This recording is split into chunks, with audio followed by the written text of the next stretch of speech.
વલસાડમાં વરસાદે ચારે તરફ વિનાશ વેર્યો છે। પૂરગ્રસ્ત વિસ્તારોના આકાશી દ્રશ્યો સામે આવી રહ્યા છે। ઔરંગા નદી કાંઠાના વિસ્તારોમાં નદીના પાણી ફરી વળ્યા છે। કૈલાસ રોડ પુલ અને લીલાપુર પુલ નદીના પાણીમાં ગરકાવ થયો। રહેણાંક વિસ્તારો અને ખેડૂતોના ખેતરો પણ જળબંબાકાર થયા છે। જિલ્લામાં વહેલી સવારથી જ ઔરંગા નદી હાલ બે કાંઠે વહી રહી છે। આકાશી દ્રશ્યો સામે આવ્યા છે, જ્યાં ઔરંગા નદી ગાંડીતુર બની છે।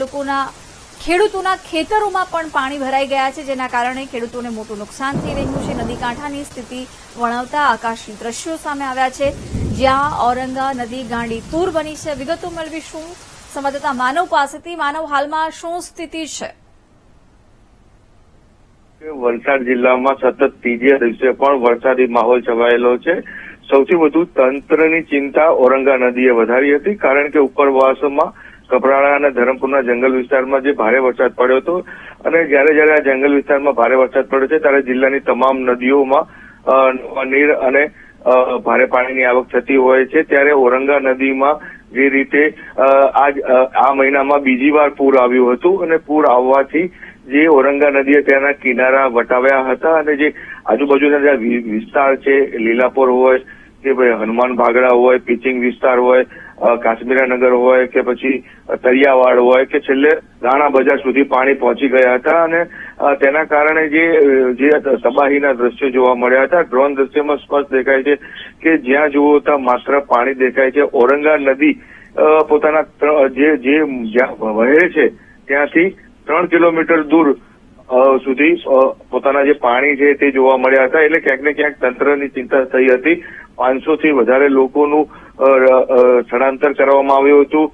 અનેક લોકોને રેસ્ક્યુ પણ કરવામાં આવ્યા હતા। એનડીઆરએફની એક ટીમ તૈનાત કરી દેવામાં આવી હતી। આજે પણ સવારથી વાદળછાયું વાતાવરણ છે અને આજે યલો એલર્ટ જાહેર કરવામાં આવેલું છે। એટલે ક્યાંક ને ક્યાંક તંત્ર એલર્ટ મોડ પર જોવા મળી રહ્યું છે। જોકે ગઈકાલ સાંજે વરસાદે વિરામ લેતા જે જળસ્તર છે થોડું ઘટ્યું છે, પણ હજી ઔરંગા નદી અત્યારે ભયજનક સપાટીથી વહી રહી છે। પાણીના સ્તર ચોક્કસથી ઘટ્યા છે, પરંતુ તંત્રની ચિંતામાં હજી ઘટાડો થયો નથી। બિલકુલ માનવ, ખાસ કરીને હજુ પણ રાજ્યમાં વરસાદી માહોલ રહેવાની હવામાન વિભાગે આગાહી વ્યક્ત કરી છે। તંત્ર દ્વારા કેવી તૈયારીઓ કરાઈ છે? એ રીતે કપરાડાના અને આજે ધરમપુરમાં જે વરસાદ પડ્યા છે, ચોક્કસ જણાવવાનું કે કપરાડામાં 110 ઇંચ વરસાદ અત્યાર સુધી પડી ગયો છે। એટલે કે મોસમનો 110 ઇંચ વરસાદ પડ્યો છે। દર વર્ષે અહીંયા 125 ઇંચ જેટલો વરસાદ પડતો હોય છે।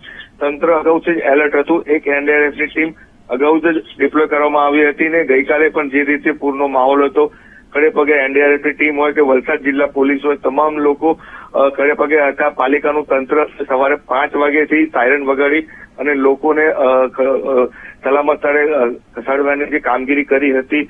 આજે પણ જે રીતે એલર્ટ જાહેર કરવામાં આવેલું છે, એટલે ક્યાંક ને ક્યાંક તંત્ર ચોક્કસથી જાગૃત છે। પરંતુ જે ઔરંગા નદીનું જે જળસ્તર છે એ જ્યાં સુધી નોર્મલ નહીં થાય ત્યાં સુધી તંત્ર ની જે ચિંતા છે તે ચોક્કસથી રહેશે। અને ખાસ કરીને જે નીચાણવાળા વિસ્તાર છે, જ્યાં કાશ્મીરાનગર છે કે પછી હનુમાન ભાગડા કે પિચિંગ, આ વિસ્તારના જે લોકો છે એ લોકો હજી પણ ચિંતામાં છે। કારણ કે જો ફરી એકવાર ધરમપુરમાં થોડો વધારે વરસાદ પડ્યો તો ફરી પાછું એક ત્રીજી વાર પણ પૂર આવી શકે એવી શક્યતા જોવાઈ રહી છે। એટલે ક્યાંક ને ક્યાંક એનડીઆરએફની ટીમ હોય કે વલસાડ જિલ્લા પોલીસ હોય, તમામ લોકો ખડે પગે છે। જી બિલકુલ માનવ, આભાર જાણકારી આપવા બદલ।